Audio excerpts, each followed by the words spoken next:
Hi ಎಲ್ರು ಹೇಗಿದ್ದೀರಾ? ನಾನು ಚೆನ್ನಾಗಿದ್ದೀನಿ. ಲವ್ ಮೊಕ್ಟೇಲ್ 3 ಮೂವಿನ ರಿವ್ಯೂ ಮಾಡೋಣ. ಆ, ಈ ಬ್ಲಾಗ್ ಅಲ್ಲಿ ನಾನು ಲವ್ ಮೊಕ್ಟೇಲ್ 3 ಬಗ್ಗೆ ನಂಗೆ ಏನ್ ಅನಿಸ್ತು, ನನ್ನ ಒಪಿನಿಯನ್ ಏನಂದು ಹೇಳ್ತೀನಿ. ನಿಮ್ಗೆ ಏನಾದ್ರು ಹೇಳಬೇಕು ಅಂದ್ರೆ ಕಮೆಂಟ್ ಮಾಡಿ ಹೇಳಿ. ಎಸ್, ಪಾರ್ಟ್ 3 ಬಗ್ಗೆ ಮಾತಾಡೋಕೆ ಮುಂಚೆ ಪಾರ್ಟ್ 1 and 2 ಬಗ್ಗೆ ಮಾತಾಡೋಣ. ಪಾರ್ಟ್ 1 ಅಲ್ಲಿ ಆದಿ ಅಂದ್ರೆ ಡಾರ್ಲಿಂಗ್ ಕೃಷ್ಣ ಅವರು ಆದಿ ರೋಲ್ ಪ್ಲೇ ಮಾಡಿದ್ದಾರೆ. ಆದಿಯಾಗಿ ಅಂದ್ರೆ ಅವ್ರ ಸ್ಕೂಲ್ ಆಯ್ತು, ಕಾಲೇಜ್ ಆಯ್ತು, ಅವ್ರ ಲೈಫಲ್ಲಿ ಏನೇನಾಗುತ್ತೆ ಅನ್ನೋದನ್ನ ತುಂಬಾ ಚೆನ್ನಾಗಿ ತೋರಿಸಿದ್ದಾರೆ. ಲೈಕ್ ಕಾಮಿಡಿ ಆಗಿರ್ಬೋದು, ಎಮೋಷನ್ಸ್ ಇರ್ಬೋದು, ಎಲ್ಲಾನು ತುಂಬಾ ಚೆನ್ನಾಗಿ ತೋರಿಸಿದ್ದಾರೆ. ಮೇನ್ಲಿ ಕಾಮಿಡಿ ಮತ್ತೆ ಎಮೋಷನ್ 2 ಎಲಿಮೆಂಟ್ಸ್ ನ ತುಂಬಾ ಫೋಕಸ್ ಮಾಡಿದ್ದಾರೆ ಪಾರ್ಟ್ 1 ಅಲ್ಲಿ.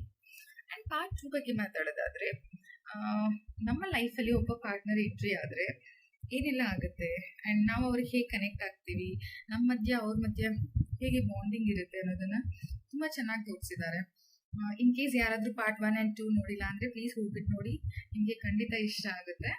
ಅಂಡ್ ಪಾರ್ಟ್ 3 ಬಗ್ಗೆ ಮಾತಾಡೋದಾದ್ರೆ, ಪಾರ್ಟ್ 1 and 2 ಅಲ್ಲಿ ಒಂದು ಕಪಲ್ಸ್ ಮಧ್ಯೆ ಆಗೋ ಬಾಂಡಿಂಗ್ ತೋರಿಸಿದ್ರೆ, ಪಾರ್ಟ್ 3 ಅಲ್ಲಿ ತಂದೆ ಮತ್ತೆ ಮಗಳ ಬಾಂಧವ್ಯನ ತುಂಬಾ ಚೆನ್ನಾಗಿ ತೋರಿಸಿದ್ದಾರೆ. ಅಂದ್ರೆ ಯೂಶಲಿ ಒಂದು ಅಪ್ಪ ಮತ್ತೆ ಮಗಳು ಹೇಗೆ ಕನೆಕ್ಟೆಡ್ ಇರ್ತಾರೆ, ಅವರ ಬಾಂಡಿಂಗ್ ಎಷ್ಟು ಸ್ಟ್ರಾಂಗ್ ಇರುತ್ತೆ ಅನ್ನೋದನ್ನ ತುಂಬಾ ಚೆನ್ನಾಗಿ ತೋರಿಸಿದ್ದಾರೆ.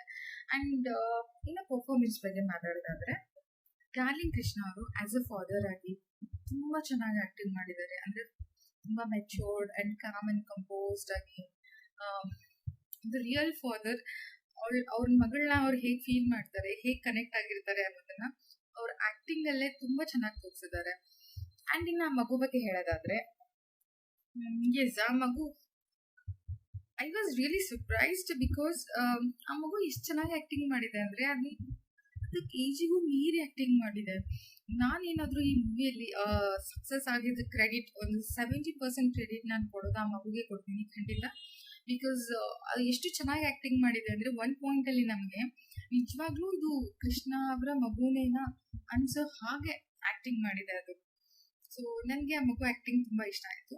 ಅಂಡ್ ಇನ್ ಮಿಲನಾ ಅವ್ರ ಬಗ್ಗೆ ಮಾತಾಡ್ಬೇಕು ಅಂದ್ರೆ, ಮಿಲನಾ ಅವ್ರನ್ನ ತುಂಬಾ ಏನು ತೋರಿಸಿಲ್ಲ, ಅಂದ್ರೆ ಸ್ವಲ್ಪ ತೋರಿಸಿದ್ದಾರೆ. ಅವ್ರ ರೋಲ್ ಆಕ್ಚುಲಿ ಪಾರ್ಟ್ 2 ಅಲ್ಲಿ ಜಾಸ್ತಿ ಇತ್ತು ಅಂಡ್ ಪಾರ್ಟ್ 3 ಅಲ್ಲಿ ತುಂಬಾ ಕಡಿಮೆ ಬಂದಿದ್ದಾರೆ. ಬಟ್ ಎಲ್ಲೆಲ್ಲಿ ತೋರಿಸಿದ್ದಾರೆ ತುಂಬಾ ಚೆನ್ನಾಗಿ ಅವ್ರನ್ನ ತೋರಿಸಿದ್ದಾರೆ.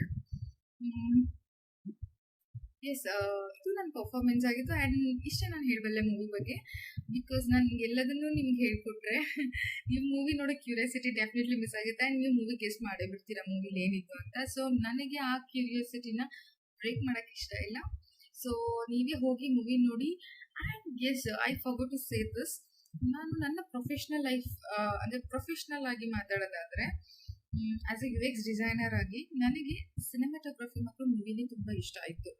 ಹಾಗೆ ಅವ್ರ ಲೊಕೇಶನ್ ಚೂಸ್ ಮಾಡಿರೋದಿರ್ಬೋದು, ಮತ್ತು ಪ್ರತಿಯೊಬ್ಬರಿಗೂ ಅವ್ರ ಡ್ರೆಸ್ಸಿಂಗ್ಸ್ ಮಾಡಿರೋದಿರ್ಬೋದು, ಟೋಟಲಿ ಸ್ಕ್ರೀನ್ ಮೇಲೆ ಒಂಥರ ಎಲಿಗೆಂಟ್ ಕ್ಲಾಸಿ ಲುಕ್ ಕಾಣಿಸ್ತಿತ್ತು ನನಗೆ. ನನಗೆ ತುಂಬ ಇಷ್ಟ ಆಯಿತು. ಓವರಾಲ್ ಆಗಿ movie was very nice. So ಹೋಗ್ಬಿಟ್ಟು ನಿಮ್ಮ ಫ್ಯಾಮಿಲಿನ ಕರ್ಕೊಂಡು ಮೂವಿ ನೋಡಿ, ನಿಮಗೂ ಖಂಡಿತ ಇಷ್ಟ ಆಗುತ್ತೆ. ನೋಡಿದಾದ್ಮೇಲೆ ಏನು ಅನಿಸ್ತು ಅನ್ನೋದು ಕೂಡ ಕಮೆಂಟಲ್ಲಿ ಹೇಳಿ. ಹೋಪ್ ಸೊ ಇವತ್ತಿನ ಬ್ಲಾಗ್ ನಿಮಗೆ ಇಷ್ಟ ಆಯಿತು ಅಂತ. ಮತ್ತೆ ನಾಳೆ ಇನ್ನೊಂದು ಟಾಪಿಕ್ ಇಟ್ಕೊಂಡು ನಿಮ್ಮ ಮುಂದೆ ಬರ್ತೀನಿ. Till then have a good day, take care, bye bye.